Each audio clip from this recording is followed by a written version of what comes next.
తెలంగాణలో ఉన్నటువంటి బీజేపీ దెబ్బకి నిజంగా ఈ యొక్క పాకిస్తాన్పై యుద్ధం ఒకవైపు కొనసాగుతున్నటువంటి ఈ తరుణాన బీజేపీ ఒక ఆందోళన దిగింది. అదే కరాచీ బేకరీలపై ఖచ్చితంగా పాకిస్తాన్కి చెందినటువంటి కరాచీ పేరుని ఇక్కడ ఇండియాలో పెట్టి మరీ ముఖ్యంగా తెలంగాణలో కరాచీ అనే పేరుతో ఒక బేకరీలు స్టార్ట్ చేసి మీరు ఇంత పెద్ద వ్యాపారం చేయడాన్ని వాళ్ళు సహించలేకపోతున్నారు నిజంగా బీజేపీ నేతలు. సో ఈ క్రమంలో వాళ్ళు కూడా దాడులు చేసినటువంటి సందర్భం అయితే మనం కొన్ని రోజులుగా కూడా చూస్తూనే ఉన్నాం.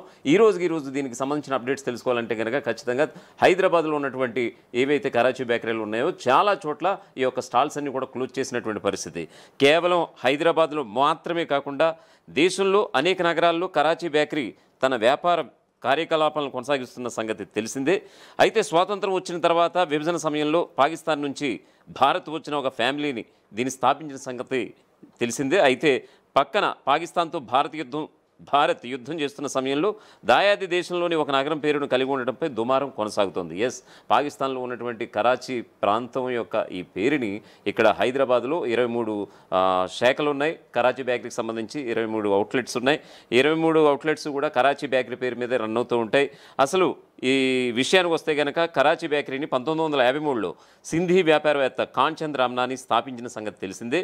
తాము 100% ఇండియాలో పుట్టి ఆ సంస్థగా కరాచీ బేకరీ యాజమాన్యం చెబుతున్నప్పటికీ కొందరు మాత్రం సదరు వ్యాపార సంస్థపై దాడులు మాత్రం ఆపడం లేదు. దాదాపు 70 ఏళ్ల నుంచి కరాచీ పేరుతో కొనసాగిస్తున్న వ్యాపార పేరును మార్చుకోవాలంటూ శనివారం దాదాపు 10 మంది బీజేపీ కార్యకర్తలు దాడి దిగారు. ఈ క్రమంలోనే నగరంలోని వారికి చెందిన ఒక బేకరీ నేమ్ బోర్డును కూడా ధ్వంసం చేస్తూ దాడికి తెగబడ్డారు. దీనికి సంబంధించి విజువల్స్ కూడా సోషల్ మీడియాలో తెగ వైరల్ అవుతున్నాయి. ఆల్రెడీ చూస్తున్నాం. ఎప్పుడైతే పాకిస్తాన్పై యుద్ధం కొనసాగిందో ఆ టైంలో అంటే నిన్న తాత్కాలిక విరమణ ప్రకటించారు. ఆ విషయాలన్నీ మనకు తెలిసినటువంటి విదితమే. సో ఈ క్రమంలో ఎక్కడికక్కడ తెలంగాణలోనే కాదు మొత్తం దేశవ్యాప్తంగా చాలా చోట్ల దీనికి ఉన్నాయి. మరీ ముఖ్యంగా తెలుగు రాష్ట్రాల్లో ఇటు హైదరాబాద్తో పాటు అటు వైజాగ్లో కూడా కరాచీ బేకరీకి సంబంధించినటువంటి ఈ స్టాల్స్ అయితే ఉన్నాయి. ఈ స్టాల్స్ పైన ఖచ్చితంగా ఇక్కడ బీజేపీ ఆందోళనకు దిగింది.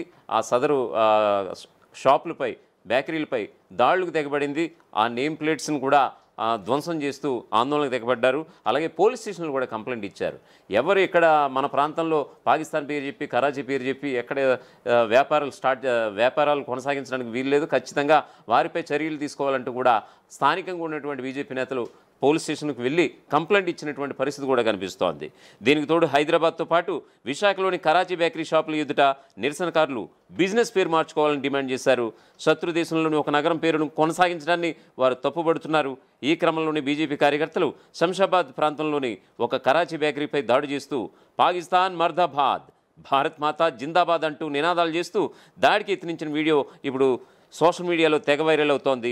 ఈ క్రమంలో నిరసనకారులను అడ్డుకునేందుకు పోలీసులు ప్రయత్నించినప్పటికీ వారు బేకరీ పేరు ఉన్న బోర్డును ధ్వంసం చేస్తున్న విజువల్స్ సామాజిక మాధ్యమాల్లో అంటే సోషల్ మీడియాలో వైరల్ అవుతున్నాయి.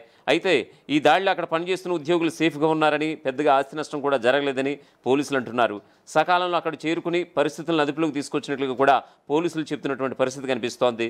మరోపక్క బేకరీ యజమానులు ఇది తమ తాతల కాలం నుంచి వస్తున్న వ్యాపారమని తమకు అండగా నిలబడాలని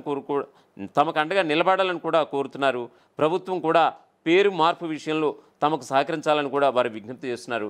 ఒకవైపు తెలంగాణలో బీజేపీ కరాచీ బేకరీ పేరు మార్చుకోవాలని వాళ్ళపై యుద్ధం దిగుతుంటే సదరు యాజమాన్యంపై సదరు ఎవరైతే ఈ యొక్క ఉన్నారో కాంచంద్ రమ్నాని ఈ యొక్క కరాచీ బేకరీ ఓనర్ ఆ కుటుంబం అంతా కూడా ఇప్పుడు రేవంత్ సర్కార్ను వేడుకుంటోంది. కనీసం పేరు మార్పు, ఎందుకంటే ఇప్పటి వరకు పేరు మార్పు అనేది చాలా వాళ్ళకి పెద్ద ఎసెట్, అది పెద్ద మైనస్ అవుతుంది నిజంగా పేరు మార్పు అనేది. ఎందుకంటే కరాచీ బేకరీ మీద కొన్ని 100 కోట్ల వ్యాపారం అయితే జరుగుతూ ఉంటుంది.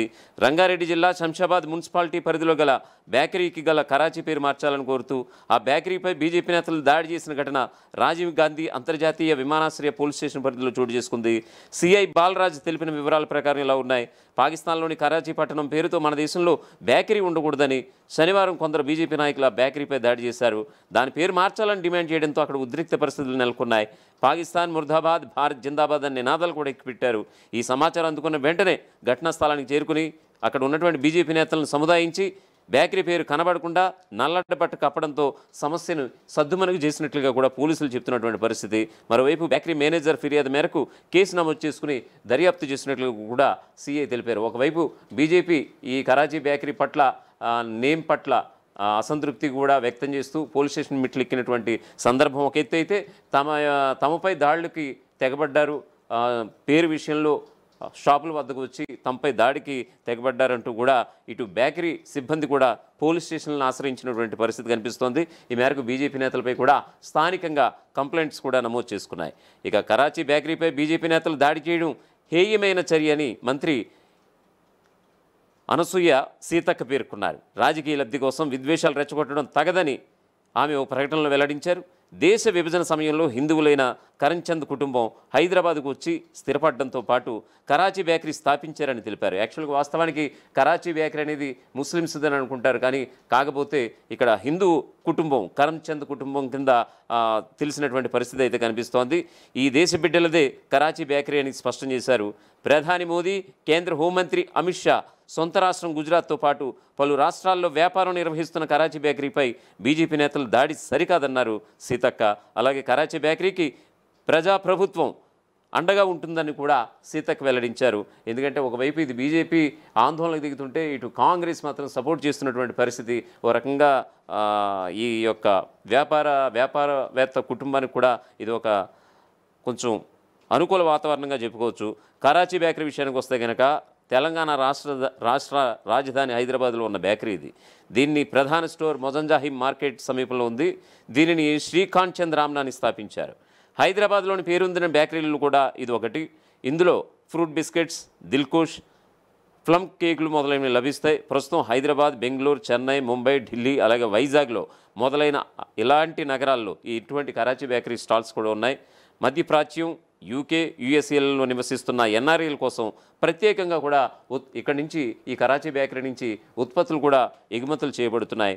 1947లో దీని చరిత్ర విషయానికి వస్తే కనుక కరాచీ బేకరీ చరిత్ర విషయానికి వస్తే 1947లో భారత విభజన జరిగినప్పుడు కరాచీ ప్రాంతం నుంచి హైదరాబాద్కు వచ్చిన సింధీ వలసదారుడు కాంచంద్ రామ్నాని ఈ బేకరీని స్థాపించినట్లుగా తెలుస్తోంది. 1953లో మొజంజాహి మార్కెట్లోని సీనా బేకరీ పక్కన హైదరాబాద్లోని మొదటి కరాచీ బేకరీ ప్రారంభమైంది. హైదరాబాద్ నగరంలోనే 23 శాఖలు ఉన్నాయి. ఒక్క హైదరాబాద్ నగరంలోనే ప్రస్తుతానికి 23 శాఖలు అయితే ఉన్నాయి. 23 శాఖలతో మొత్తం హైదరాబాద్ పట్టణ వాసులందరికీ కూడా కరాచీ బేకరీ తన సేవలు అందిస్తోంది. తన స్వీట్స్తో అందరినీ ఆకట్టుకుంటోంది.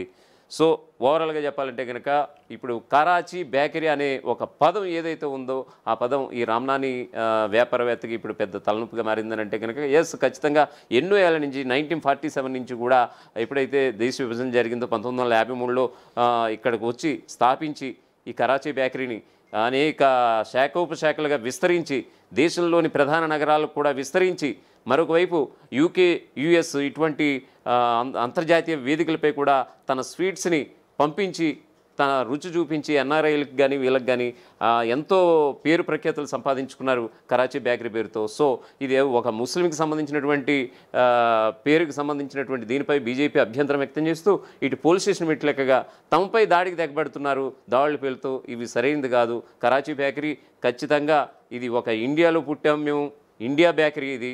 సో ఒక పేరుని అలాగా దాన్ని దృష్టిలో పెట్టుకుని మా యొక్క వ్యాపారాన్ని చెడగొట్టదు మహాప్రభు అంటూ కూడా సాక్షాత్తు ఈ కాంచంద్ రామ్నాని కుటుంబం అయితే ప్రస్తుతం ఇప్పుడు ప్రభుత్వాన్ని వేడుకుంటున్నటువంటి పరిస్థితి అయితే కనిపిస్తోంది.